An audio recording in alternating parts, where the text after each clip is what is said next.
Aloha! Hoje a gente tem um convidado muito especial, além de ser um grande atleta olímpico, um cara assim que me ensinou muito na vida, um cara que é da geração de Los Angeles, das Olimpíadas, foi medalha de prata, né? E sempre foi um grande amigo meu, me ensinou muita coisa na vida, e eu também tive a oportunidade de treinar o filho dele, que o filho dele, ó, Phil Rajo, meu querido Phil, bicampeão mundial. E esse grande atleta é Bernardo Hasman. Fala, Bernardo. Fala, Ricão. Pô, muito bom ter você aqui no programa, no Aloha Podcast. Hoje vai ser show. E cuidado com o Bernardo, que ele é muito engraçado. Esse daí é sacana. Ele não vai. Tem muitas histórias maravilhosas aqui para contar para vocês, né? E você que está assistindo o nosso canal aí, está gostando? Entra no YouTube, toca o sininho, prestigia a gente e compartilhe com os amigos. É extremamente importante. E eu queria aproveitar a oportunidade de trazer uma pequena lembrança aqui para o Bernardo. A gente trouxe aqui, ó, um presentinho da Cia Duarte, é um mini Aloha aí para você. Que beleza. Pode abrir aí. Maravilha. Bom demais. É um mini Aloha aqui para botar aqui no... É um alohrinho, né? Alohrinha em 3D. Muito legal. O Fio já ganhou um desse aí. Que legal. Bacana mesmo. Muito bom.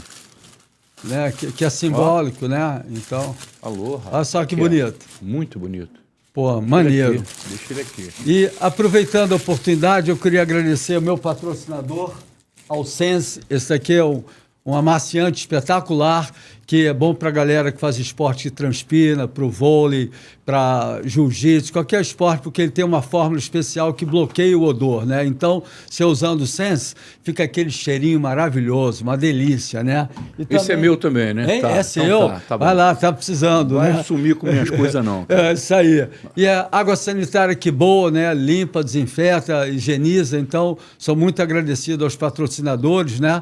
Também não podia deixar de agradecer ao Gourmet, que quando acabar aqui a nossa entrevista com ele, vamos aqui para a sala receber, comer aquela culinária japonesa. Já comeu Gourmet? Toda hora, todo domingo eu vou lá. Delícia, né? Fã do Gourmet.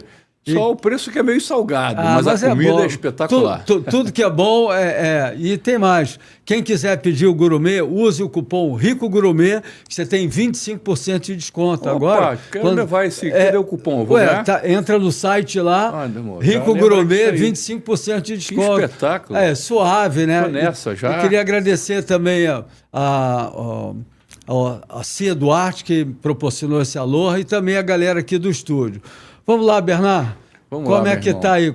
Tem tanta história que a gente não sabe nem por onde começar, né? Bom, para começar, eu quero agradecer essa oportunidade, né, de estar contigo mais uma vez na nossa vida, né? Em vida, principalmente. E dizer que eu sou fã do teu programa, acompanho sempre. É mesmo? Vejo todas as entrevistas, porque repete, né? Então a gente vê toda hora, como eu gosto de ficar mudando o canal. E os assuntos são os mais variados, né? Obviamente, a maioria em cima de esporte, que eu acho que é fundamental ter alguém que continue trabalhando para a divulgação da prática esportiva, né, no nosso país, para criar, junto principalmente a juventude, a vontade de praticar esporte. O surf é um esporte espetacular, né, que veio para a Olimpíada. Na Olimpíada de 2000 em Tóquio, eu tive o prazer de entregar a medalha de ouro para o Ítalo. Caramba, foi você que entregou para o Ítalo, Fui né? eu que entreguei para o Ítalo, né, como membro do Comitê Olímpico Internacional. A gente vai falar isso mais tarde um pouco, né? Claro. E estamos aqui para o que der e vier. Pode mandar que a gente rebate. Muito bom, né? Eu tenho, assim, boas memórias. O Phil começou... Bicampeão mundial, o cara começou comigo com 7 anos. E no decorrer dos treinamentos, às vezes eu precisava ir lá na tua casa falar com ele, Bernardo, dá para o Phil matar aula para ir para Ubatuba comigo? Pô, Ricão, já está dando o exemplo errado, mas ele entendia que o esporte era uma vertente que estava na veia da família, né? A sua família Verdade, é tudo dentro do esporte, né? E hoje a gente se orgulha muito disso. Fala um pouquinho sobre esses pedidos meus de matar aula. Não, o Phil... Quer dizer, tem como grande ídolo e grande técnico e treinador, né, e mestre na vida dele o Rico.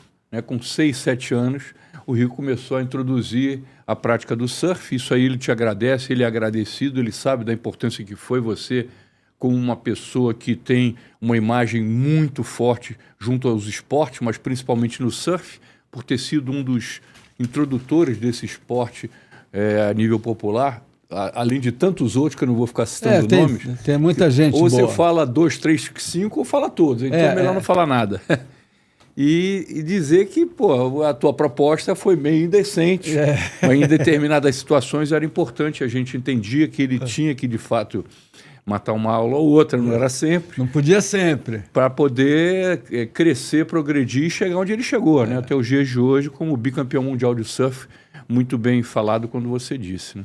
E o Phil é legal desde criança, né? Que hoje ele tá um cavalão enorme, mas eu tenho foto dele, ele bateu no meu ombro pequenininho, mas eu já enxergava aquela disposição, uma vontade diferenciada da maioria dos atletas, né?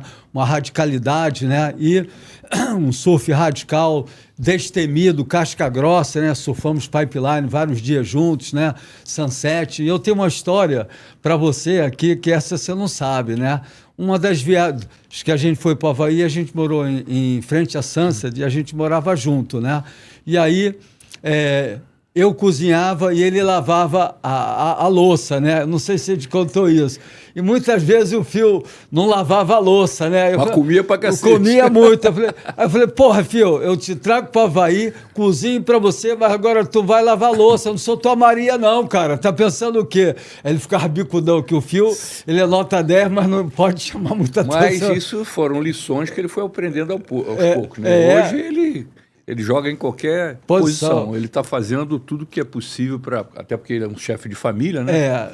Tem 2 filhas maravilhosas, uma de 18, outra de 4. Pô, então imagina a diferença, né? E ele tem que ser um exemplo para poder fazer com que, quando elas cresçam, não a mais velha, mas a pequenininha, né, que está no Havaí com ele também, possa ter o exemplo do pai como uma coisa positiva para ajudar na sobrevivência da vida, né? E esse contato diário, vivendo junto, pegando onda junto, né? E para mim era muito legal que, da nova geração, ele me puxava para as ondas maiores, né? E nessa viagem nossa ao Havaí, que a gente morava bem em frente à Sunset, atrás da Torre dos Guarda-Vidas, né? Teve um dia que a gente foi surfamos pipeline, fizemos a cabeça, e falei, Phil, para despedir, vamos tomar aquele café da manhã aqui, olhando as ondas de Sunset aqui, aí tomamos aquele café gostoso, né? E aí falei, Phil, dá uma força, bota a mala no carro. Aí, ok, Rico, aí fui lá botar a mala no carro e, pô, passou 5 minutos, que era no jardim, né? 10 minutos, 15 minutos, nada do Phil vir, daqui a pouco o Phil vem com a tromba danada, o que houve, Phil? Porra, tranquei a chave dentro do carro, né? E a gente atrasado para ir pro aeroporto, né? E aí, caramba, porra, e agora, Phil, vamos perder o avião? Falei, não, vou quebrar o vidro, né? Aí tentei quebrar o vidro, mas os carros americanos são tão fortes que mesmo com a pedra eu não conseguia. Cacildo. Aí parei um policial para ver se eles têm uma chave especial mestre, que eles podem abrir, mas ele não queria abrir, né? Aí acabei implorando lá o guarda-vida, ele falou lá com o policial e acabamos abrindo e pegamos o carro e chegamos atrasados lá. Mas são passagens maneiras, né? Lembranças que a gente leva para a vida. Boas, né? Pô, só tenho lembrança boa. Depois eu vou falar uma lá do mar enorme que a gente entrou lá em Marizias, né? Bernardo, e como é que foi seu início do vôlei, né? Como é que foi assim? Quem foi o cara que te influenciou para o esporte? Bom, eu, na verdade, Rico, eu comecei no basquete. É? Eu fui levado por um vizinho de rua, em Copacabana, no bairro Peixoto, para jogar basquete. Ainda moleque, com 11, 12 anos de idade. E tive a grande sorte, né? O técnico, primeiro eu vou contar, o técnico era o Renê, que é o pai do Marcelinho, né? Que faz hoje as transmissões no Sport TV, um grande craque também foi, né? De basquete. E o Renê, ele foi craque como jogador e técnico também. E aí eu fui jogar basquete, quem jogava na equipe era o Pedro Bial também. O Pedro Bial? Pedro Bial. Não, era o irmão dele, que o irmão dele também... Alberto Bial era o mais velho. O Alberto também jogava. Jogava, também né? jogava, era mais velho do que eu, inclusive, né? Alguns anos. E aí o que aconteceu? Eu tive a sorte de que com menos de 2 semanas de treinamento ter sido convidado a sair do time, da escolinha, porque primeiro que eu era anão, segundo que eu não levava jeito pro basquete. E simultaneamente... Não acredita mesmo? É verdade. E até hoje eu brinco, gozo do Renê, Já saíram várias reportagens na televisão, eu agradecendo a ele por ter me mandado embora. Porque no mesmo vestiário onde eu estava tomando meu banho, chegou o maior revelador de talentos do voleibol brasileiro, que foi o Bené, Benedito da Silva, uma pessoa maravilhosa que revelou pelo menos 10 jogadores de seleção brasileira, e me chamou, falou: molecão, teu negócio aqui é voleibol. Larga essa bola de basquete, vai ali naquele paredão e começa a bater sua bolinha. Só para não esquecer, esse paredão, essa quadra onde eu comecei, hoje tem meu nome. Hoje não, há 15 anos ele leva meu nome, a quadra Bernard Reisman, né? Que legal. E onde bacana, que é? No Fluminense, onde no eu Fluminense? comecei. Eu sou tricolor de coração, mesmo? Criado, sim. E ter uma quadra é uma honra para mim com o meu nome, né? Pô, que homenagem linda, né? Linda. E aí comecei a bater minha bola, como o Bené me pediu. Com 2 semanas já estava no time mirim como titular. Com 3 meses jogava no mirim, no infantil. Que idade era essa? Mirim era até 14. Né? Depois infantil era até 15. Depois infanto juvenil até 16. Depois vinha aspirante até 21 e depois primeira divisão. O que aconteceu? Eu fui crescendo com uma velocidade, Rico, que com 14 anos eu fui convocado para a primeira seleção brasileira juvenil para um campeonato sul-americano que houve aqui no Rio de Janeiro. Eu, moleque, o time tinha média de idade entre 16 e 18 anos. Eu tinha 14. Caramba. Era talento mesmo, né? E era muito precoce, né? Eu sempre fui muito precoce. Então, com 15 anos, eu já estava na seleção adulta, rapaz. Com 15? Com 15. Com 17, eu estava jogando meu primeiro Pan-Americano. Né? Eu joguei 4 Pan-Americanos, fui 4 vezes medalhista Pan-Americano. Pan-Americano é de 4 em 4 anos, em anos intercalados com a Olimpíada. E aí eu fui 4 vezes medalhista, inclusive 16 medalha anos, de ouro. Exatamente. 4 vezes 4, 16. Isso. Essa aula eu não faltei. E fui a 3 Olimpíadas também, né? Então eu joguei a Olimpíada de Montreal em 76. Los Angeles. Com 18 anos de idade. Não, Los Angeles foi 84. 76 foi a primeira em Montreal, no Canadá. A segunda foi em Moscou, em 80, Olimpíada de Moscou. E em 84 foi a Olimpíada de Los Angeles, quando a minha geração, famigerada geração de prata, conseguiu a medalha de prata, que foi, com certeza, a medalha mais emblemática da época, e que até hoje é muito bem lembrada por tanta gente que gosta desse esporte e que acompanha a história, né? Mas a história a gente tem que contar todo dia, porque senão eles esquecem, não sendo futebol. Vamos lá. Não, é fantástico. Bernardo, fala para a galera que está nos assistindo a importância do esporte na formação do jovem, né? Porque seja no vôlei, no basquete, no surf, isso é muito importante, né? O esporte na vida de uma pessoa, porque ela joga o esporte, ela viaja, ela dorme bem, se alimenta legal, faz muitas amizades, conhece novas culturas. Dá a sua visão. A minha visão, eu acho que é fundamental. Eu acho que quem tem a oportunidade quando jovem da prática esportiva, e quando velho também, mas quando você é jovem, você cria diversos fatores que te beneficiam na tua vida, né? Espírito de vida coletiva, fraternidade, respeito, né? Disciplina, cultura, que você viaja pelo mundo, principalmente quando você adquire um nível técnico elevado. Então você só tem a ganhar com isso, né? Você afasta o jovem da droga, não digo que é 100%, mas você consegue tirar aí um caminho maravilhoso para a juventude entender que através da prática esportiva você cria um bloqueio com relação ao uso de droga. Não tem espaço. Até tem para alguns, mas esses alguns, poucos se dão bem no esporte, né? Então você, para chegar no alto nível, você tem que se dedicar de uma forma integral no sentido, como assim também na cultura. Então você, para ajudar um jovem, você pode introduzi-lo no piano, na música, como ator, na novela, né? Arte. É o que eu costumo dizer, Rico, é que cada um de nós tem um campeão dentro de si. A gente precisa só descobrir. Quem vai descobrir isso? Você ou alguém que te indique, né? Alguém da sua família, algum amigo que pratica alguma coisa, né? Acho importantíssimo você ter uma ocupação nesse sentido, não é só do esporte, mas em geral, porque você cria diversas forças que te dão, ao longo da tua vida, experiências inesquecíveis e que te ajudam sempre. E eu acho também que na idade adulta, né? Eu que já estou mais velho, você também, né? Eu não, você está velho. Sou eu, né? Eu sou gatinho, gatinho. para com isso. O que eu acho importante, né, quando você fica mais sênior, mais velho, é você ter objetivos, vontade de construir alguma coisa, ter um dream.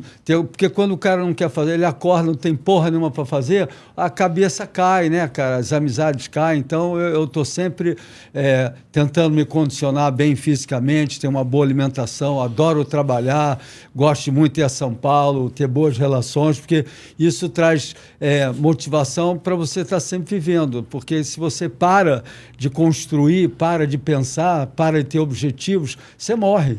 Não é verdade? Não tem a menor dúvida. Eu acho que o teu exemplo traduz muito bem o que você está falando, porque você vivenciou desde a época que o surf era um esporte de moleque, marginalizado, marginalizado, é maconheiro, é aquilo, e passou por toda essa transição até os dias de hoje, onde o surf é um esporte extremamente respeitado, né, a ponto de se tornar um esporte olímpico. Eu fiz parte, depois eu vou contar, da comissão que elegeu o surf como esporte olímpico.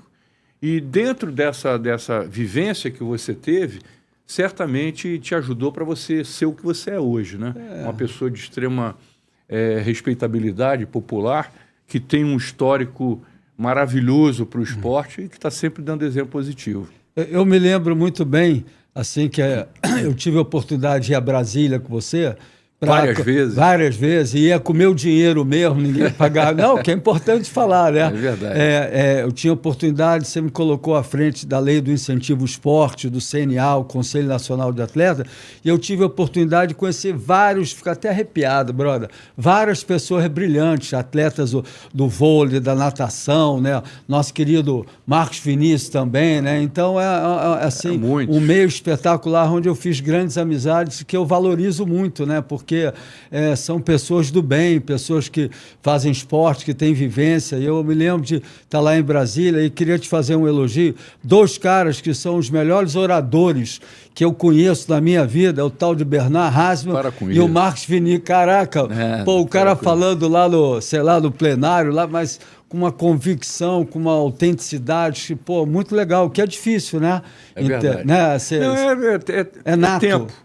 Tempo. Você aprimora, né? Como você não nasceu sabendo falar do jeito que você fala. Você vai aprendendo e vai pegando em exemplos, né? Mas só para lembrar dessas idas e vindas a Brasília, sempre foram por momentos de extrema importância que diziam respeito à criação de leis de incentivo fiscal, por exemplo, da regulamentação do profissional de educação física, de busca de valores para o esporte.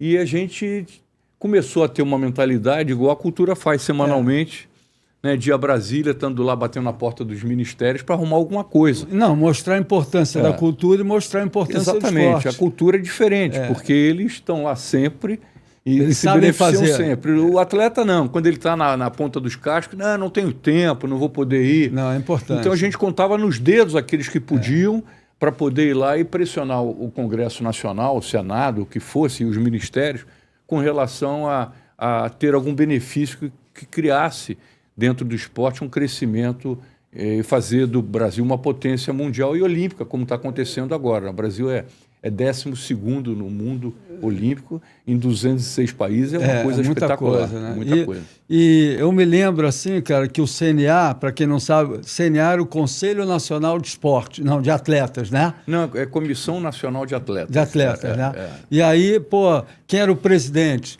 Nosso querido Bernard, outro que era... Peraí, eleito, não é presidente que eu quis, que eu era dono, não, eleito. É uma eleição, você é eleito e vai para lá e toca teu barco, né? Não, e eu me lembro de você falando, né, eram 32, se não me engano, atletas olímpicos, né? Exatamente. Também tinha olímpicos e não olímpicos, no teu caso. Eu representava o surf, né? Isso, exatamente, de todos os esportes, exatamente. Quem pudesse ia.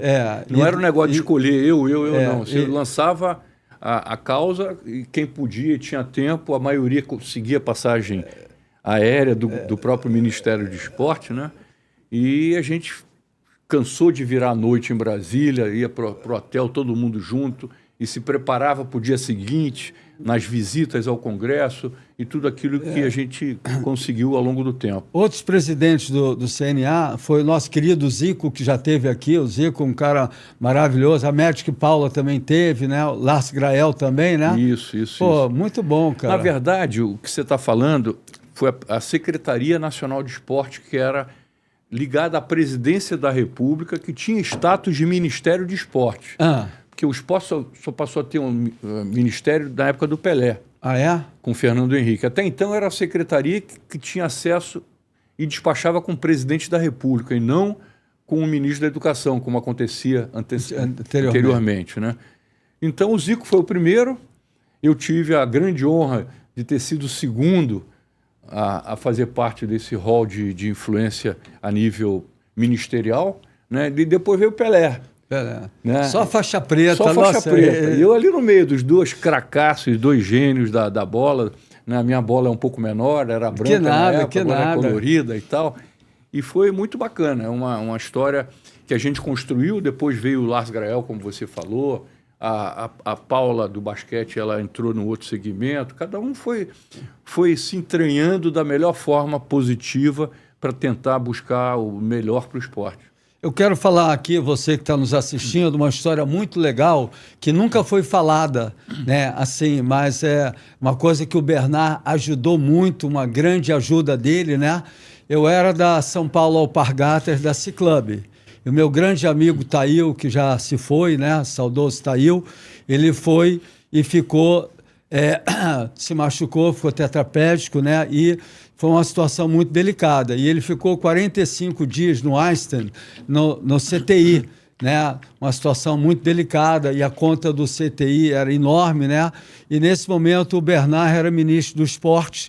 Eu bati lá na porta dele e falei: pô, Bernard, será que você pode nos ajudar? O Tail, conta dele é astronômica lá. Ele falou: ô, Rico, aí o nosso querido Bernard falou com o ministro na época, eu me lembro, era o Magri, e aí ele falou: Rico, vai lá. Ministro do Trabalho. Ministro do Trabalho, né? Exatamente. E aí eu fui lá no Arsenal, procurei o vice-presidente, ele liberou toda a conta do Tail, pagando apenas o imposto, né? Então, queria agradecer aqui a todos essa história maravilhosa que a gente guarda no coração, que o Bernard conseguiu através do ministro, essa isenção da conta, e eu fiquei muito feliz de poder participar desse processo, porque é uma forma de ajudar os amigos, né? Com certeza.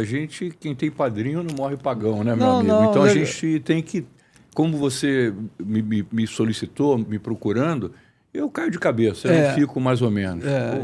Eu vou com tudo, ou posso ou não posso. A pior coisa que existe, Rico, é enrolar. Não, eu vou ver, eu vou pensar, vou isso, vou aquilo. Isso é a pior coisa que existe. Você tem que ser autêntico como você é. Não pode faz ou não faz? Ou faz ou dá, isso aqui dá para fazer, eu vou tentar. Você pode também tentar e não conseguir, que acontece muito, mas você tem que provar. Mas tem o mesmo valor. Exatamente. Entendeu? Quando você tenta e não consegue... Que você está correndo atrás, você está tentando, da melhor forma, mostrar que você está empenhado em resolver o problema. E essa sua experiência nos esportes olímpicos, eu me lembro que eu acho que era o Marcos Vinícius, que é seu grande amigo. Fala, Marcão, alô, essa dupla aí, Marcão e Bernardo, não é mole não. Nossa Senhora. A famosa dupla Caracu. A gente nunca soube quem é o cara e quem era o parceiro, mas sempre fomos juntos. Marcão, olha lá, vai sobrar para você, hein? Eu convidei ele para vir aqui, mas agora ele está no Flamengo, né? Isso. No esportes olímpicos, né? Vai desenvolver um trabalho maravilhoso. Está desenvolvendo um trabalho maravilhoso. Mas quem foi aquele atleta que deu um salto e ficou tetraplégica? Quem foi? E que vocês ajudaram muito também, não foi? Não, que houve um acidente de ônibus, né? A treinadora, que era, agora me fugiu o nome, e atleta também, porque não era mal, irmã de um jogador de futebol. E, coitado, e acontece, né? Acontece na vida. Tem gente que morre jogando vôlei, surfando, ou se jogando bola. Jogando bola. Alguém você pode se contundir, isso é da vida, do ser humano. Não tem como você fugir disso, né? Faz parte. O importante é a gente poder dar o apoio, tentar fazer alguma coisa que minimize o sofrimento e que encaminhe da melhor forma essa pessoa que sofreu esse acidente, né? Bernardo, vamos falar, aquele saque seu que virou uma marca registrada sua, né? Jornada nas Estrelas, ele também tinha outro nome, né? A gente estudou aqui, era O Vento Levou, né? E o Vento Levou era o filme. Quando você acertava, era Jornada nas Estrelas, né? É verdade. Fala aí. Bom, na verdade eu vou contar a história do Jornada, como ele surgiu. Desde moleque, com 14, 15 anos, eu jogava na praia e tinha o vento, tinha o sol que atrapalhava e eu começava a dar umas cacetadas para cima. E na técnica de fazer a bola girar, ela ia para fora, voltava de acordo com o vento, com a luz. Né? Tinha os macetes. Tinha os macetes, técnica, né, que você vai aprimorando. E o Jornada foi um saque que surgiu, o nome principalmente, quando eu levei... Mas antes disso, eu vou contar na praia. Tá. Quando eu estava já aprimorado, com 15 anos, 14, 15, já em seleção brasileira, eu ia lá, dava uma porrada pro alto. Esse cara que apareceu é um palhaço, gosta de fazer molecagem. E até que, depois que ele surgiu e explodiu, um belo dia eu estou na praia jogando com, não vou dizer nome, 2 craques, eu dei o saque e saí correndo para dentro d'água. A bola, pum, bateu no pescoço do jogador. E aí, porra, cadê esse maluco? Eu lá dando tchau, lá da água, mergulhado, deu ponto. Pô, deu ponto. Aí voltou para a quadra. Exatamente. Mas aí o que acontece? O Jornada surgiu na prática, explodiu no mundo em 82, no Mundialito de vôlei, com as 12 melhores equipes do mundo, no Rio de Janeiro, no Maracanãzinho, onde pela primeira vez foi transmitido um campeonato a nível mundial, com o Luciano do Vale na cabeça. Lembro. Né? Fazendo a transmissão com sonoplastia e tudo. Eu me recordo que tinha uma iluminação no teto, que parecia o sol na praia, que você olhava para cima, ficava tudo breu, né? Que não via mais nada, né? E a bola pegava uma trajetória, que eu batia nela e ela ia rodando, ela ia e voltava. Dava às vezes, efeito, né? Com vento, então. Então ele surgiu ali naquele mundialito, tinha sonoplastia, a bola, quando subia, foi... tinha tudo que você pode imaginar. Isso perturbava os adversários, né? Exatamente. E aí eu cansei de ganhar jogo, porque eu só fazia o saque no final dos sets, era um set de 15 pontos com vantagem. Eu cheguei a jogar jogo de quase 5 horas, depois isso melhorou, era como tênis, né? E a coisa foi evoluindo, né? E o Jornada nas Estrelas surgiu, porque na mesma época, em 82, foi lançado o filme Jornada nas Estrelas. Filme oficial, né? Claro. E aí, com o Spock, Dr. Spock, não sei o quê, aqueles malucos todos lá, e surgiu, eu resolvi batizar de Jornada nas Estrelas. Porque do primeiro dia que eu comecei a dar, com a televisão ao vivo, aí virou tudo capa de jornal, de revista, o diabo, né?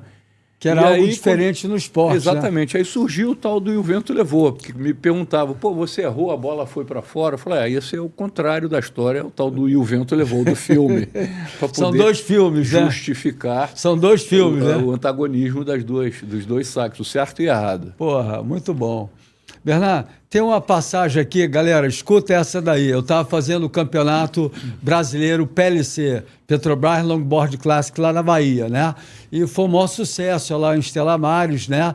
O prefeito veio, o secretário de esporte veio também.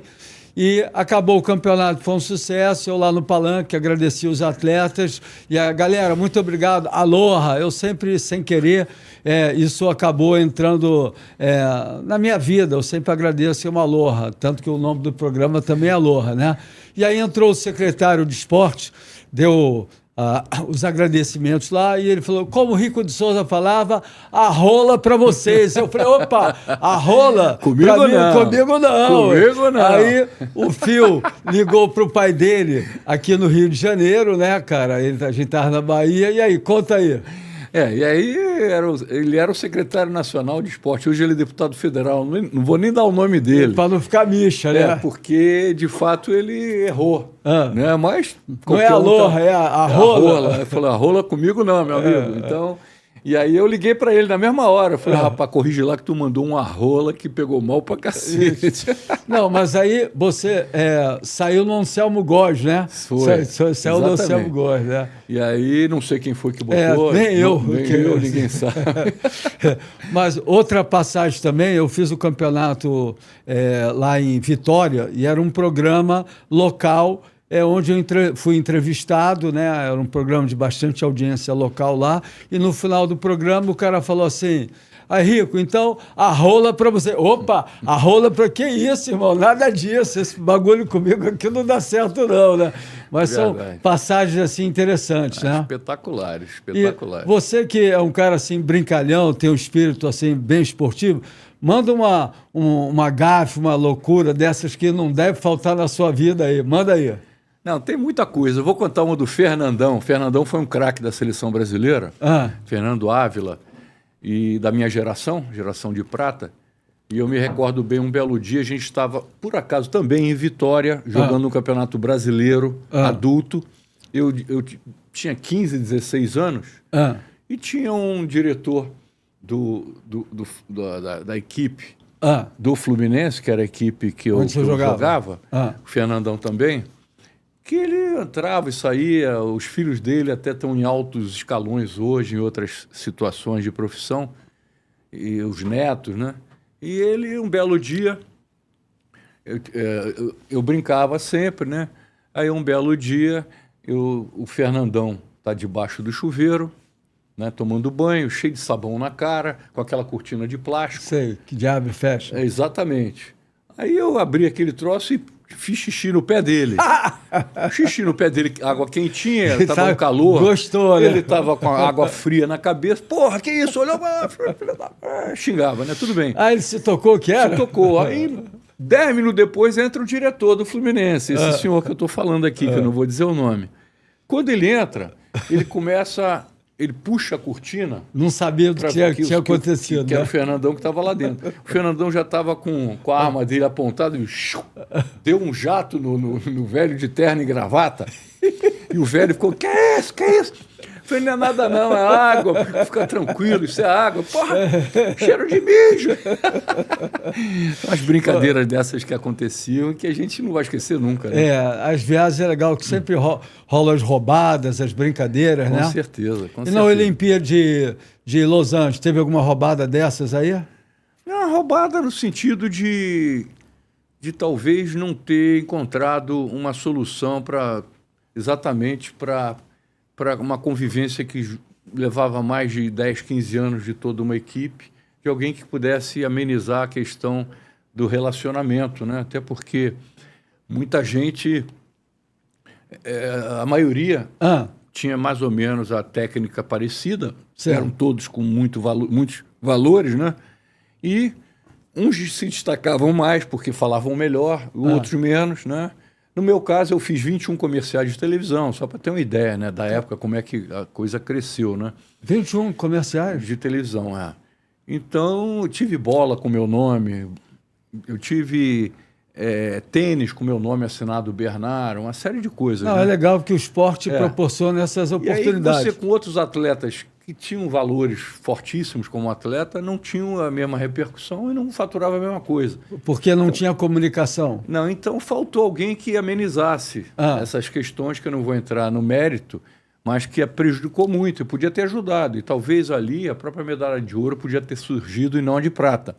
Durante as Olimpíadas de Los Angeles? Podia ter sido, porque a gente perdeu uma partida contra a Coreia, o dia seguinte tinha ganhado dos Estados Unidos, em casa, né? Jogando em casa, e a gente ganhou de 3-0, que você não estava fora da Olimpíada, numa quarta de final. Depois chegou na final, o americano, nós ganhamos de 3-0.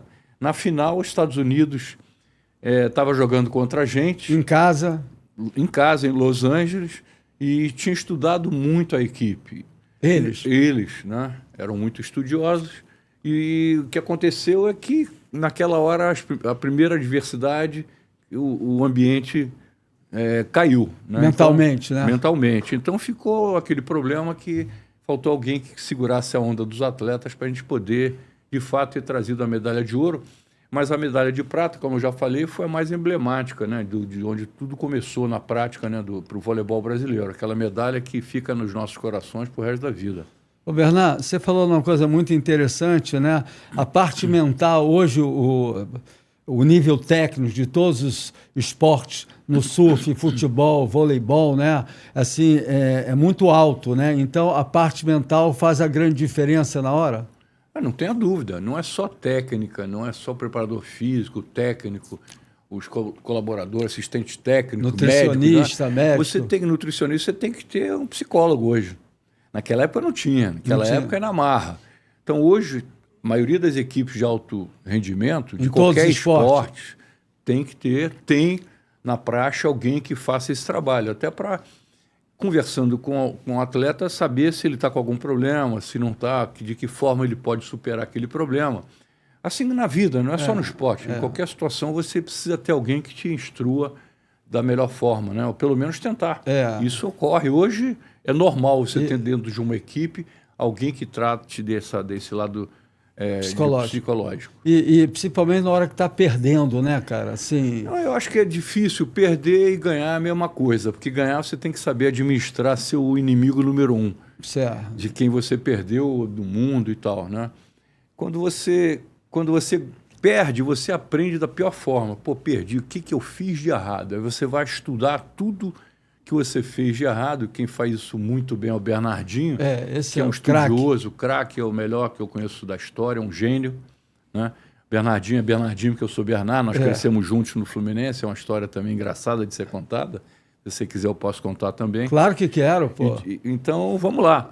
O Bernardinho, nós começamos desde o mirim jogando juntos. Eu tenho 2 anos de diferença a mais do que ele. E o nome dele era Bernardo, e eu Bernard, né?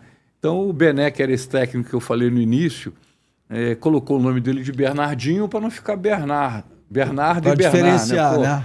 E até hoje tem gente que pergunta, pô, você é pai do Bernardo? Eu falei, do Bernardinho? Ou eu falo, olha, se eu fosse muito precoce, poderia ser, mas com 2 anos seria difícil ter um filho, né? Complicado para burro, né? Então, o que acontece? Eu me recordo bem, quando a gente era criança, eu ia na janela do apartamento dele, lá embaixo no térreo, e ele morava no 2º andar, eu gritava, Bernardo! Onde isso? Em Copacabana, na Rua Pompeia, chegando no Posto 6. A gente jogava no Posto 6, na Tia Aliá, nessa época, né? E aí, o Bernardo, vamos lá para a praia. A mãe dele aparecia na janela, deixa o garoto estudar! Então, essas são histórias assim engraçadas. Maneira, né? Maneiro, e porra, ele era gênio. Estudioso como ele, eu não conheço ninguém. Mas na escola e também no esporte. No esporte. Ele chegava em casa, os pais contam, os irmãos, até hoje eu tenho relação com eles, que ele chegava em cara emburrado e ficava uma arara. Eu não dizia por quê. Pô, hoje eu tirei 9 na prova, era péssimo 9 para ele. É mesmo? Tinha que ser 10. É um cara perfeccionista, né? Estudioso pra cacete e mostra isso a cada jogo da melhor forma ou da pior forma. Às vezes ele explode mas ele passa as noções básicas, né? da técnica. Ele é enérgico, né? E as pessoas entendem. O jogo dele é esse, por isso que ele é o técnico, junto com o Zé Roberto Guimarães, que mais títulos trouxe para o voleibol nacional, em termos de seleção brasileira, da história do Brasil e, quiçá, do mundo. Eu já assisti uma palestra dele, né, uma vez na Líder, né, adorei a palestra dele. E outro dia encontrei com ele no aeroporto, falei rapidinho, querido Bernardinho, fazer um convite para você para vir aqui, pela minha admiração por tudo que você fez no esporte. Vai estreitar essa relação? Hein? Com certeza. Ligo para ele agora.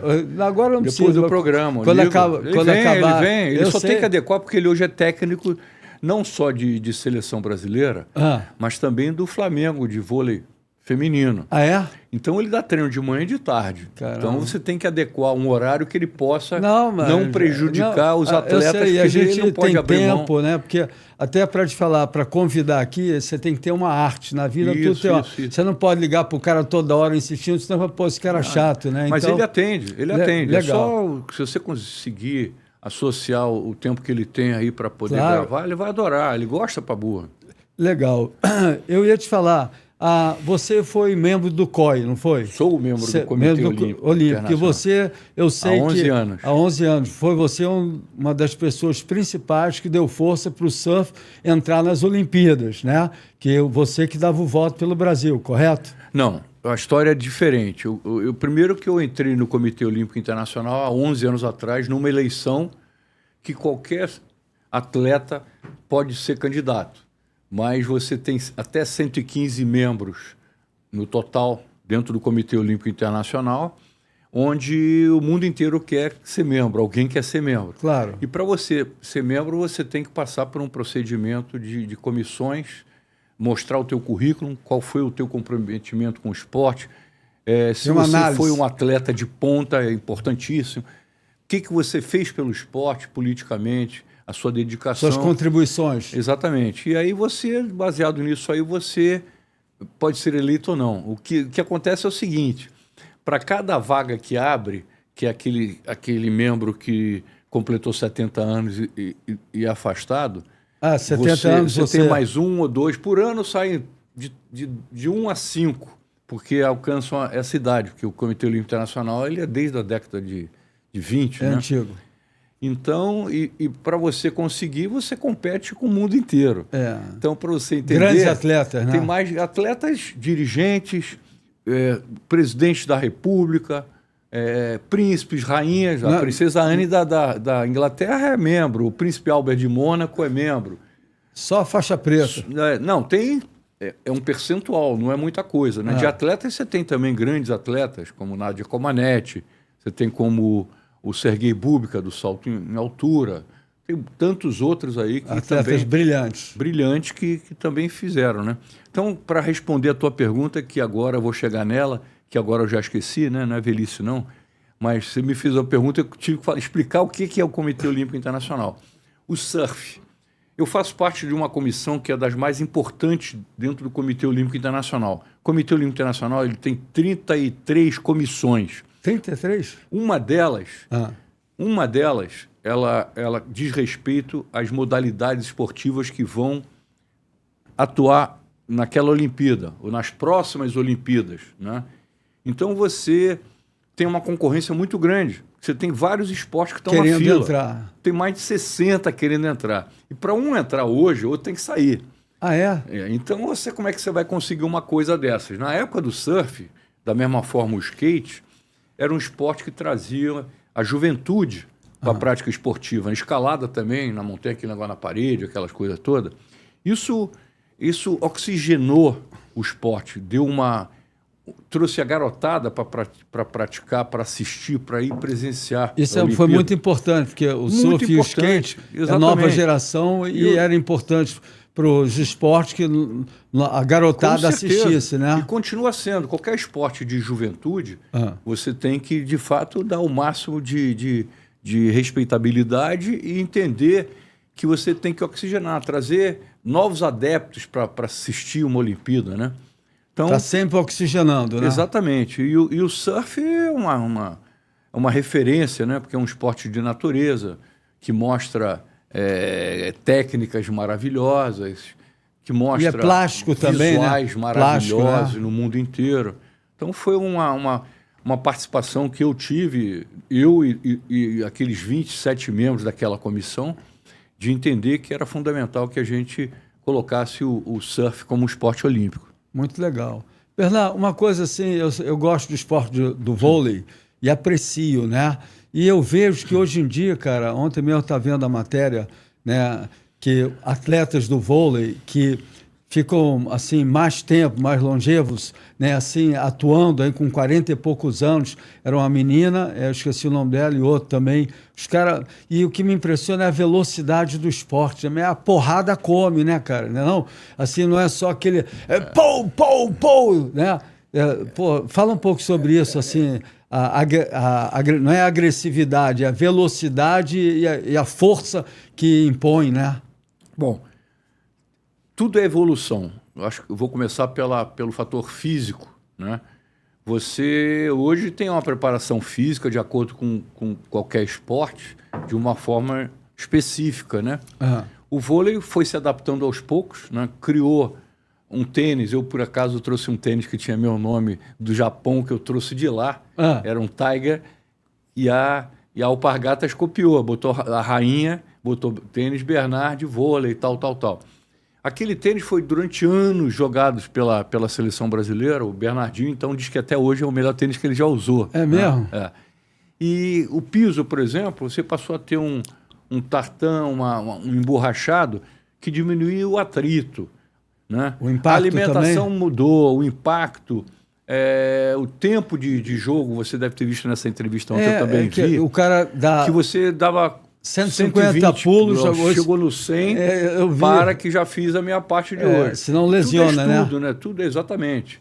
Você tem a fisiologia, né? A anatomia que você estuda e passa a dar a condição para aquele atleta de uma sobrevida que chega aos 42 anos de idade, é muita coisa.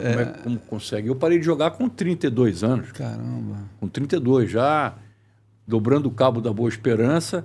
E até porque eu jogava o dia inteiro. Eu cheguei a jogar partida de 5 horas. Uma loucura, não tinha vantagem, como eu já falei, era negócio de... Não era ponto a ponto. Você fazia um ponto e era vantagem. A vantagem aí ficava vai para o outro lado, vai para cá. E o tênis também era assim, depois evoluiu e deu essa condição de sobrevida. Muito bom, né, essa evolução. Espetacular, espetacular. Muito bom. E assim, chega a ser impressionante, né, cara, os esportes, como é que eles evoluem, todos, né? Você vê o surf de antigamente, o Kelly, que foi um grande atleta, né? Foi um dos melhores de todos os tempos, um estilo lindo, o cara pegava onda pequena, média, grande, né? E hoje você vê os brasileiros com esse surf assim, malabarístico, né? Uma coisa assim espetacular, né? Sem perder o time de uma manobra para outra, né? Fala um pouco sobre a evolução do esporte, assim, como você Vou falar sobre o surf. Né? O surf, a evolução é uma coisa de louco. O que passou a ter de jovem praticando o esporte, você não tem hoje uma praia com onda que não tenha surfista. Em qualquer situação, em ressaca, com chuva, com calor, com frio. E aquilo ali, a consequência natural, foi que surgissem novos valores para representar o nosso país, né? Então, hoje o Brasil é uma referência a nível mundial, né, no surf, exatamente porque criou uma geração, várias gerações, você já está na terceira, quarta geração, a primeira foi a tua, né? Não, tem que respeitar a galera. O Mar Morto. Os mergulhadores foram que, quando o mar estava grande, eles surfavam. Não, quando o mar estava grande, eles pegavam onda. Quando o mar estava pequeno, eles mergulhavam. Então tem o Ireci Beltrão, tem o Bruno Hermani, o Alexandre, vários grandes atletas aí, que eram o Charuto da Richa, que foi bicampeão mundial, né? Então, a primeira geração foram os mergulhadores. Primeiras gerações, né? Porque são tantas anteriores à tua que a gente nem lembra, né? Nem pode. O que eu posso dizer é que que é da época, essas gerações aí que você está falando, da época que o Mar Morto estava doente ainda, né? Ele achava que estava com a gripezinha e já estava aidético. Então tem tempo pra cacete essa história, né, Rico? Você pode contar isso muito bem, porque você viveu muito a evolução de como é que foi esse crescimento, desenvolvimento total, né? Eu surfei com prancha de madeira, depois surfei com prancha de depois madeirite, depois com longboard, depois prancha de uma quilha, biquilha, triquilha, quadriquilha, várias coisas, né? Aqui, Bernardo, vamos relembrar isso aqui, umas imagens da Globo, né? Olha lá. Isso é uma jornadinha baixinha. Olha lá, olha o cara aí. Soltinho na marola, olha o bigode dele. Isso é treino, né? Isso é treinamento, aí já é jogo. A partir do momento que eu treine, ele deixa de ser suicida, porque eu tenho uma margem de acerto maior do que de erro. O saque tem dois nomes, um quando você acerta e um quando você erra. Como é que é? As estrelas e o vento levou. Isso é mais no espaço inventado aí. Quem são os caras que estão contigo aí? Jogando? Fernandão, William, Xandó, Mauri. Olha ali, olha a turma ali. Da esquerda aí, já foi. Aí o Renan e o Bernardinho aí. Renan e o Bernardinho. Aí é a Olimpíada de Los Angeles, né? A gente fazendo a final, isso é depois no pódio, eu com a bandeira olímpica, brasileira, apesar de não ter ganho a medalha de ouro. para valorizar que a medalha de prata e o nosso país estava em cima do pódio pela primeira vez no esporte. Nossa, que linda olímpico, essa foto. né? O Essa que foto te é um traz espetáculo. assim de amor? Você é aquele último ali? Eu sou o último, depois veio o Xandó, a Mauri, Renan, Badar, Fernandão, aí embaixo da esquerda para a direita, Rui, Marcos Vinícius, Maraca. O apelido dele era Maraca porque ele é grande, feio, mal acabado. Ele tinha 2,2 m. Era o Maraca, Maracanã. O Ronaldo, o Bernardinho e o William. Bernardinho aqui, né? E o William, o último lá. E aí rolava muita brincadeira, né? O que Sim. te lembra? Assim, são momentos únicos, né, Bernardo? Eu acho que essa convivência de tantos anos juntos levou, e aliás, até hoje, todos são muito bem-sucedidos, né? Ninguém foi para o lado ruim, está todo mundo muito bem na vida. E a relação e a convivência é fundamental para você criar amizades que vão para a vida inteira, como acontece com a maioria deles, que eu tenho contatos até os dias de hoje. É muito interessante, né? Eu estava vendo na internet um estudo de Harvard que o sucesso das pessoas vem muito pela capacidade, é lógico, mas pelo um bom relacionamento, né?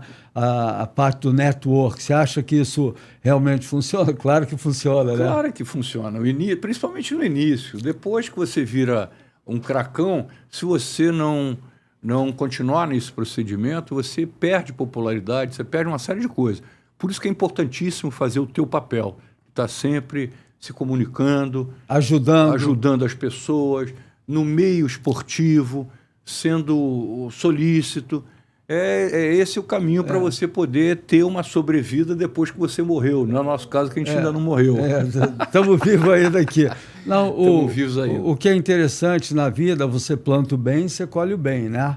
E o que você me fala assim do ego, né? Assim, dentro do esporte, às vezes eu vejo assim que a maioria dos atletas que têm humildade, que têm a simplicidade, são bons, eles têm mais chance de crescer do que atletas que se acham muito bom, que têm um ego grande, né? Não, aí eu discordo. É porque tem muita gente que se acha o bambambam da história, o pica, como dizem, e que continuam sendo craques, né? Só que essas pessoas não são amados por todos. E não é a maioria. Não gosta.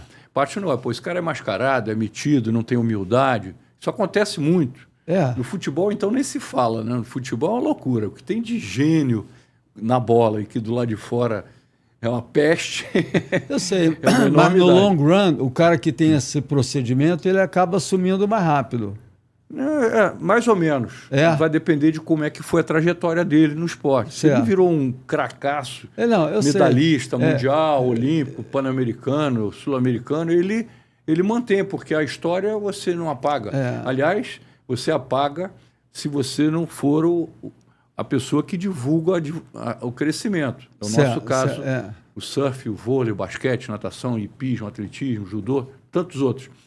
Se a gente não tiver memória para lembrar, fazer o que você faz, a história morre, não existe. A juventude, ela sobrevive e vai praticar alguma atividade esportiva de acordo com os ídolos. Eu gostei daqui do surf, gostei o Medina é um craque, eu vou surfar por causa desse cara. Né? Se você não tiver... por isso é importante... Pode falar. Não, você está falando uma coisa muito legal, que eu me lembro que eu gostava de ver o Senna na Fórmula 1. Eu saía da praia para ver o esporte espetacular só para ver o Senna, porque quem faz o esporte são os ídolos, né? Exatamente. Então você se identifica com ele, atrai para a prática esportiva. É fundamental. Assim, né? E aí o surf hoje em dia faz esse papel também, o Ítalo, Medina, o vôlei, todos né? eles. O esporte ele cresce com ídolos, com pessoas que representem a nível popular uma coisa positiva.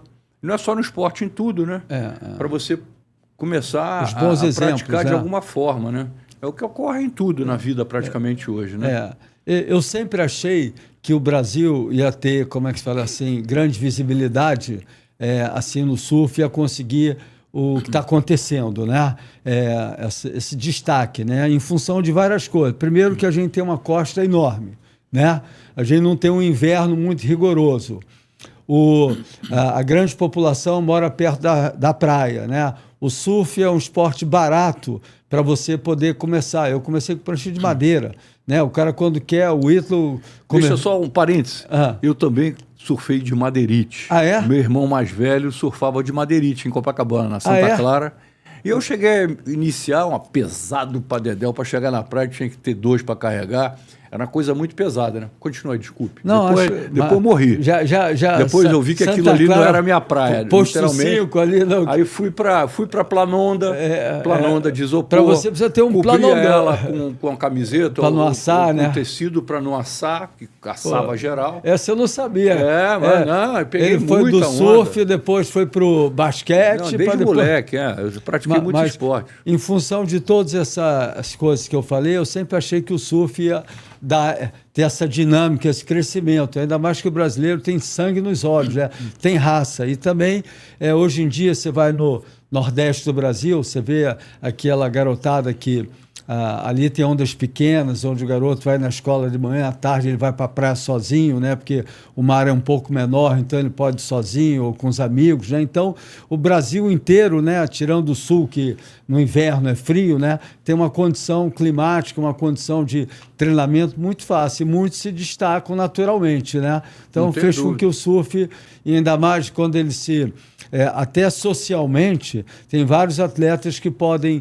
a única chance para ele sair da dificuldade, da comunidade, é através do esporte. Você vê que o esporte revela grandes talentos e pessoas que não têm uma condição legal, não é verdade? Não tenha dúvida. Qualquer ser humano tem condição, independente da classe social, de recursos financeiros, etc., né? Depende de como é que você vai encontrar esse valor para poder exatamente lapidar e fazer com que ele se torne um atleta campeão de alto rendimento. Aí vai depender de vários fatores, né? Se ele tem tempo, se ele tem fisicamente aquele biotipo para ser atleta daquela modalidade, porque cada uma você tem que ter um tipo de biotipo, né? Então a coisa vai crescendo. Eu só queria dizer também o seguinte, você sabe que esportes número 1 no Brasil, sabe, até uma pesquisa grande. O primeiro esporte número 1 e o segundo que está competindo é o vôlei e o surf. São o esporte número 1. Ah, é? Não, gosto? Futebol é religião, é diferente, é outro papo, não faz parte do esporte. É outra proposta. Futebol é religião. Você sabe a meia que o Pelé jogou, a cueca que ele estava na Copa de 70. O nosso esporte, Rico, se não formos nós para divulgarmos sistematicamente e mostrarmos que a medalha de ouro de alguma modalidade caiu do céu, você tem que explicar para essa juventude, para ela não ficar perdida. Tem gente do vôlei atual que não sabe nem quem foi da minha geração. E não está nem preocupado com isso. Isso é um erro. Mas isso é mal, né? Isso é porque você precisa ter da história, né? Uma história para poder contar. Certo. Que não veio do céu, caiu, fui campeão olímpico. Não é assim que funciona. Não é o ego do Bernard que quer, não é isso, a cultura, você né? Tem que... E por isso que nós, mais velhos, que passamos por esse processo, temos a obrigação de contarmos a nossa história. Cada vez mais completa, contando assuntos interessantes, passagens, do desenvolvimento. Dificuldades. A gente tem esse papel. Você faz muito isso aqui. Eu acompanho o teu programa, você faz muito isso. Tem que contar a história dos grandes ídolos que fizeram a massificação do esporte. Você tem tanta gente, eu não vou falar nomes, que já disse. Ou fala de todo mundo, ou não fala de ninguém. Tá? Mas você foi certamente o 01, na minha opinião, um precursor de tudo isso. Mas eu acho que isso está dentro do coração, dentro da pessoa, né? Não é uma coisa que você faz para aparecer, para ser assim. É porque vem no seu caminho, né? É mais ou menos. Você cria também. Você, através dessa lapidação que eu falei, você começa a sentir que, opa, isso aqui é a minha praia. Eu estou no esporte correto. Ou não estou, vou para outra coisa. Como eu falei, você tem um campeão dentro de si. Precisa alguém descobrir. Né? Então, essas coisas acontecem mesmo, demais. Né? Independente de você grande, pequeno, médio, gordo, magro, você tem espaço para todos. O campeão mundial de judô hoje pesa 140 quilos. Então, de quem peso vai imaginar pesado. que o gordinho vai... Então você tem espaço para todo mundo. E na vida, Bernardo, se eu não estou enganado, você tem que ir evoluindo, né? Primeiro você é um cara que está aprendendo, depois você passa a ser um atleta, depois você passa a melhorar, passa a ser um amador, depois um profissional, depois você se aposenta, depois você tem que ir criando as oportunidades no caminho da vida, porque se você parar, a vida passa. No sentido de você querer dar seguimento ao que você fez, é mais ou menos isso. Né? Mas existem outras formas. Tem gente que deixa de ser atleta e cai no abstracionismo aí, ninguém mais vê onde é que está, porque não tem mais interesse, porque achou outra forma, porque quer ser profissional de outra coisa, tem que trabalhar num banco, tem que trabalhar numa empresa. Mas às vezes o cara se perde também, né? E se perde, aí vai para o caminho ruim, né? Mas dentro das possibilidades, eu acho que, de uma forma geral, está muito bem no Brasil. Falando um pouco do Phil, como é que você se orgulha, né, cara, de ver de uma família de atletas, né? Assim, a performance do Phil, né, cara? Porque quando ele estava começando, o surf naquela época não tinha muitas oportunidades, assim, como tem atualmente, não ganhava tão bem como se ganha atualmente, né? Como é que você se orgulha de ver o filhão aí? Bom, primeiro ele tem que agradecer e é grato muito a você, né? Que você foi o cara que descobriu a peça que botou com 6 anos o surf na cabeça dele. Não que ele não tivesse praticado outros esportes. O Phil praticou mais de 10 esportes, para escolher um. Eu falava para ele, meu filho, você pode praticar tudo até os 13, 14 anos de idade. Passou dessa idade, você tem que escolher um esporte só. Para se dedicar. Porque senão você vai ser bonzinho em todos, mas não vai ser campeão em nenhum. Quando chegou com 15, 14 anos, ele escolheu, pai, meu negócio é surf. Porque ele fez basquete, vôlei, natação, futebol com o Zico. Fez waterpolo, fez atletismo, tudo que você pode imaginar ele fez. Ele fazia bem tudo, Fazia tudo. Começou com surf criança e acabou no surf. Acabou não que ele não acabou, ainda está surfando, disputando campeonato, fazendo tudo. Mandando bem. Mandando muito bem. Eu tenho uma história aqui com o Phil, a gente foi um campeonato lá em Marizias e o mar estava enorme, cara, entendeu? Assim, muito grande mesmo, né? Mesmo a gente que surfa no Havaí, esse mar é tipo a Barra Grandão, tudo fechando, né? Aí a comissão, eu acho que foi o Hot Water, né? E a comissão falou, olha, se o Phil entrar, como é que fala? A gente bota dentro d'água. Se não entrar, a gente vai tirar dentro d'água. Aí o Phil tentou entrar uma vez, não conseguiu. Tentou entrar a segunda vez, não conseguiu. Terceira vez conseguiu entrar e aí botaram o campeonato. Mas estava show de horror, sabe assim, aquele mar. E não tinha guarda-vida, não tinha jet ski, não tinha a menor segurança, né? E aí acabou o dia, né? E a minha bateria era a primeira do dia seguinte, né? E eu falei, porra, tomara que o mar dê uma diminuída, se eu não tinha ainda todas essas previsões como é que o mar ia ficar, os segundos, o período, né? Porra, e quando eu acordo no dia seguinte, cara, o mar estava maior ainda, né, cara? Porra, então, show de horror, né? E era a primeira bateria do dia, e não dava para entrar, não tinha jet ski, não tinha guarda-vida, então eu convidei minha bateria para ir para o canto esquerdo lá de Marizias, né, que estava um pouco menor, né, reuni os caras, olha, vamos usar essa técnica, que eu era o mais velho assim. Aí passei minha experiência, porque todo mundo entrou, menos eu. Aí logo após, acabei entrando e a gente remou pelo menos uma meia hora, 40 minutos para chegar no meio da praia, né? E aí, o mar enorme, você não sabia se já tinha começado a bateria, se não tinha começado a bateria, uma situação muito delicada. Aí peguei a primeira onda, aí fui até a metade, quando ela ia entrar, eu saí, porque se você saísse, tu não voltava, né? É verdade. Aí quando eu fui voltar, tomou Bernardo, uma cabeçada. Porra, veio um seriado, aí quebrou logo a prancha ao meio, né? Nazaré. Pô, meio da Barra Gigante, Porto Escondido, quebrou a prancha ao meio, eu tive a manha de tirar a cordinha assim, e aí passei 3, 4 séries assim, no limite, né? Coração na boca. E aí, sem o caninho para você respirar, sem nada, né? Sem o nada. oxigênio que fica no pulso dos atletas. Você já viu aqueles filmes de cartoon, de brincadeira? coração saía na boca, né? Aí a experiência, eu fui lá para fora, dei uma descansada, né? Assim, estava no peito, o guarda-vida não conseguia, não tinha jet ski. Aí, quando a respiração voltou ao normal, uns 20 minutos, eu deixei uma série passar e saí da água, mas o bicho pegou. Esse dia, aí, nem no Havaí eu tenho experiência assim, sempre tem uma história diferenciada, né?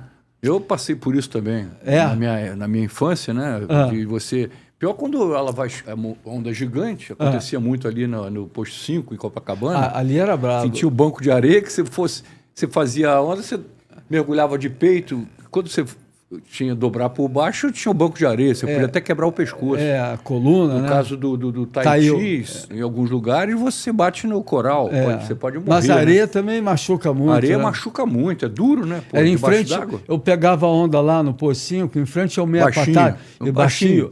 Em frente ao Meia Pataca, né? Sim. Né? E a água batia assim no calçadão antes da obra da duplificação de Copacabana, né? Pegava lá também? Eu também ia, né? Em menor escala que você, ia muito também no Posto 6, quando tinha ressaca, era maravilhoso na costa. Quando tinha ressaca, senão aquela onda aquela tranquila. Lagoinha. Aquela tranquila, né? Exatamente. Bernardo, qual foi o maior aprendizado que o esporte te deu? Eu acho que respeito, amizade, colaboração, servir as pessoas, ser útil, pensar num futuro melhor. Tem muita coisa, né? O esporte abre portas aí que inacreditável, você conta em todas as mãos que estão aqui presentes de tanta coisa boa que acontece. Quem são os grandes atletas que, assim, os melhores atletas que o Brasil já teve, incluindo o tempo de agora? Quem são os grandes ídolos para você? De vôlei, você fala? Vôlei, tem muita gente boa. Fica chato eu falar de 1, 2 ou 3, né? E não falar dos outros. Vai criar um ciúme. Eu prefiro não falar. Mas nós temos hoje, pra você ter uma ideia, eu fui o primeiro brasileiro a entrar para o Hall da Fama Mundial do Vôlei. Que é em Holyoke, no Massachusetts, que é o local, uma cidade chamada Holyoke, que é onde é o birthplace of volleyball, onde o voleibol foi criado. Você entra na cidade, welcome to the birthplace of volleyball. Onde é que é? Holyoke. Mas onde é que é? No Massachusetts. Massachusetts. Fica uma hora de... Meu Deus, acabou de fugir. Principal ali, perto de Nova York também, 2 horas de Nova York. E é um espetáculo, né? Então, eu fui o primeiro. Hoje a gente tem de brasileiros pelo menos 20. Lá? Que estão no Hall da Fama. Hoje o Hall da Fama tem mais de 300. Pô, que legal. Do mundo inteiro. Então eu fui o primeiro, mas tem tantos outros. Então você citar um nome, não citar outro. Mas beleza. Citar homem, não citar mulher. Tem uma série de coisas que... E quem foi o adversário mais casca-grossa que você teve no vôlei? A União Soviética sempre foi uma equipe fortíssima, né? Que depois os Estados Unidos, a Itália... Né? Você jogou na Itália, Eu fui o primeiro brasileiro a jogar na Itália. Joguei em Modena, na terra da Ferrari, De Tomaso, Lamborghini. Foi assim uma novidade, né? Um brasileiro jogar na... Houve um Mundial na Itália em 78, eu fui considerado o melhor jogador do mundo, um dos melhores, né? E aí fui convidado a jogar em Modena, né? E que é exatamente na Emília-Romana, o local da melhor comida, né? Com uma cultura fantástica. A Itália é maravilhosa. E a Itália, naquela época, cada equipe podia ter 2 estrangeiros. Então, os melhores do mundo estavam espalhados por equipes. Né? Eu fui o primeiro a ir para a Itália, depois foram tantos outros que até hoje continuam indo. Né? O Isso Japão é bom, também né? é muito bom. Você abrir espaço para poder, como profissional, receber melhores recursos é sempre melhor, né? Bernardo, como é que é a sua rotina hoje em dia? Não, eu acordo, tomo café da manhã. Eu sei, mas você faz esporte? Eu pratico. Eu pratico atividade física, academia. É importantíssima a musculação, né? Musculação, você fazer aeróbico e anaeróbico, você ter orientação de profissional qualificado para te dar essas informações, para você não se contundir, né? Que é outro processo que eu vivi, foi a regulamentação do profissional de educação física, né? Onde eu fui um dos padrinhos da lei que regulamentou. E é importante você ter alguém que te oriente de forma correta, para você, de fato, não cometer erros e se prejudicar fisicamente. Eu queria te agradecer, você falou do profissional de educação física. Hoje, para ter uma escola de surf, você precisa ter o diploma de professor de educação física. E aí, como eu dava aula de surf antes do CREF, né, eu entrei com um processo, você me orientou e eu ganhei por notoriedade, né? Então, também, Rico de Souza tem o diploma aí de... E você sabe quem assinou esse diploma teu ou não? Não. Eu. É mesmo? Pô, eu fui o técnico porque, como padrinho da lei que regulamentou, eu tinha essa prerrogativa de poder dar o aval a quem fazia, principalmente porque tinha que ser comprovado que você tinha atividade naquela modalidade muito anterior. Eu abri um processo provando isso. Exatamente. E você pode ser treinador de surf, não preparador físico. Então, é uma coisa você dar aula de surf, que ninguém é melhor do que você. Agora, para você ser preparador físico, trabalhar com o corpo humano, você tem que ter noções de fisiologia, anatomia, uma série de coisas que são fundamentais para não contundir um adolescente em formação, ou um idoso, ou até matar. Você precisa estar preparado para aquele trabalho. Exatamente, né? É uma formação... Bernardo, uma coisa assim, eu que tenho essa amizade, esse carinho, esse respeito, essa intimidade com você, graças a Deus, o Fio escreveu uma matéria lá no meu site, né, no ricosurf.com, falando sobre o desafio que ele teve de vencer um câncer, né? Então, eu queria saber como foi impactante isso na vida de vocês para servir de exemplo, porque ele venceu o câncer, né? Então, o meu objetivo aqui é mostrar para as pessoas que, infelizmente, têm algum tipo de doença, né, como é que vence ela, quais são as formas, o impacto que teve na sua vida e do Fio. Não, o Fio foi uma referência em tudo, né, que ele fez na vida, e ele teve esse problema há 2 anos atrás. Que qualquer um pode estar...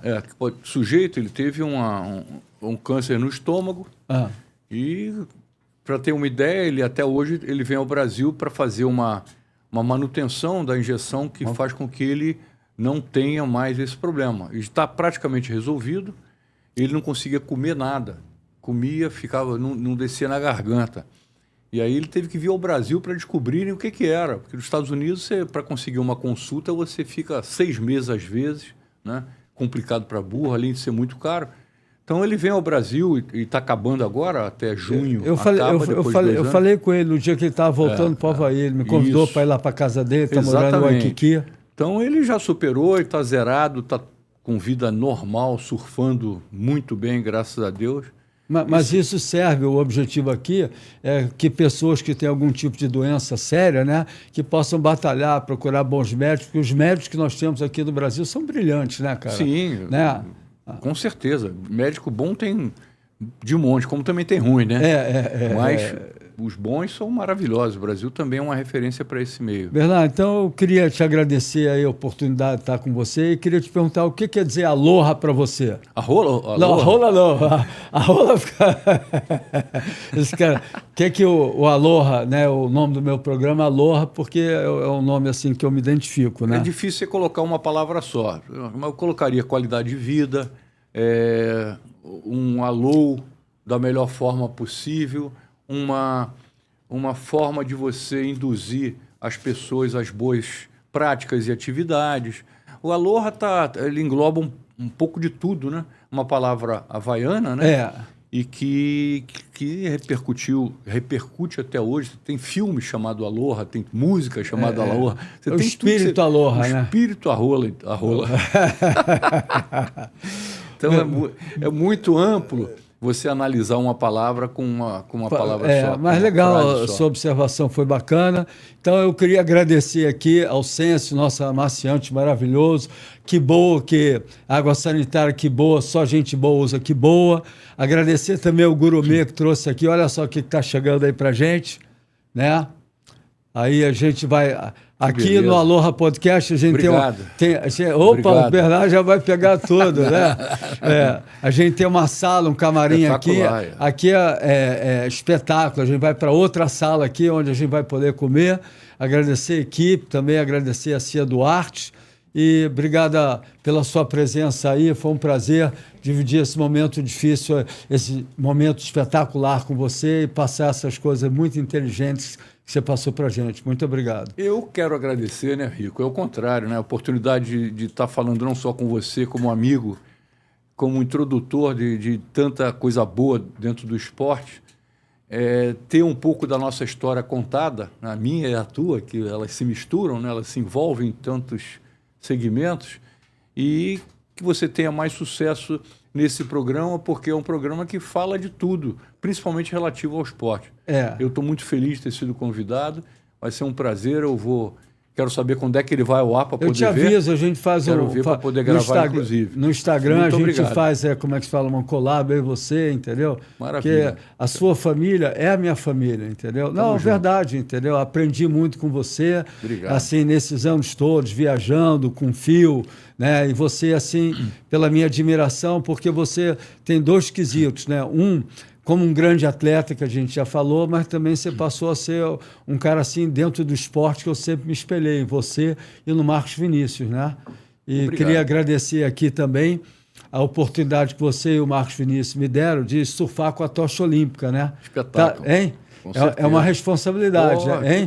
Imagina que naquele momento que você está com a tocha olímpica, você representa a chama olímpica para o mundo inteiro. Está todo mundo sabendo. Você naqueles 500 metros, 200 metros que você surfou, que você é o cara que está com a chama do mundo na tua mão, cara. E a fantástico. Abertura, vou contar uma história aqui que eu falei rapidamente. Eu consegui, quando vocês me fizeram o convite para surfar com a tocha olímpica, eu falei, eu vou ter que me dedicar. Eu não vou chegar lá no dia. Então, um amigo meu, o Coronel Baixo, ele me ajudou emprestando um jet ski. Eu peguei, como é que se fala assim, um pedaço de pau simulando a tocha olímpica e treinei mar pequeno, mar grande, sem vento, com vento, mar médio, mar enorme, para tentar dar o melhor de mim. Se eu não tiver êxito, mas eu sabia da responsabilidade. Claro. Uma semana antes, o Canto do Recreio, fui treinar, estava enorme, com 2, 3 arrebentações. E eu tenho hérnia de disco. E aí, treinando lá, eu dei, como é que se fala, um jeito na coluna e travou a coluna. Tive que sair rebocado. E aí, na semana seguinte, ia ser a abertura da Olimpíada. E eu não podia falar para ninguém, não tô, vai ruim, né? Então, eu já tenho um protocolo que eu tomo Feldene, um relaxante muscular, e relaxo. Né? Mas a cabeça aí tá. Eu não tinha um psicólogo, o psicólogo era eu mesmo. Né? E aí chegou lá no Rico Pontes, na Macumba, aquela festa toda, né? 200, 300 jornalistas, e eu na adrenalina, será que ela vai travar? Que eu não tinha surfado, né? E aí eu treinei mentalmente, Deus sempre me ajuda quando eu trabalho legal, né? E aí ainda teve outro agravante, né? No dia, o cara que me rebocou no jet ski, trocaram pelo um cara do COB, entendeu? Então, o cara que olhava para ele já sabia a hora de entregar a tocha, né? Aí, se anda devagar, você desequilibra, se anda rápido, você cai. Então, eu perdi, fiquei meio vendido. Aí tentei na primeira pegada pegar a tocha, não foi o momento certo. Tem a pegar na segunda, na terceira eu consegui, Deus me iluminou e eu saí bonito lá, porque o Cobb queria que você saísse na areia, não podia afundar no meio da onda. Peraí! Então, o que eu quero dizer com isso aí? Eu me dediquei ao máximo, fiz com o máximo amor e também Deus sempre ajuda a quem, se é no vôlei, você treina, se é no jiu-jitsu, você é um bom atleta, se você faz isso no surf, né? Então, essa glória, né? Esse momento mágico sempre vem quando existe a dedicação e disciplina. Já dizia Bernardinho. É verdade, tem toda a razão, concordo. Em gênero, número e grau, com tudo que você falou. E parabéns pela trajetória brilhante, que continue brilhando sempre. E vamos que interessa, Gurumê, Aloha, vamos aqui. Aloha, Gurumê, na cabeça. Vamos embora. Com 25% de desconto, eu vou cobrar. Não esqueça aí, hein? Se você quiser um desconto no Gurumê, use o meu cupom Rico Gurumê. Sua primeira compra acima de R$120, 25% de desconto. Fica bom demais. Aloha!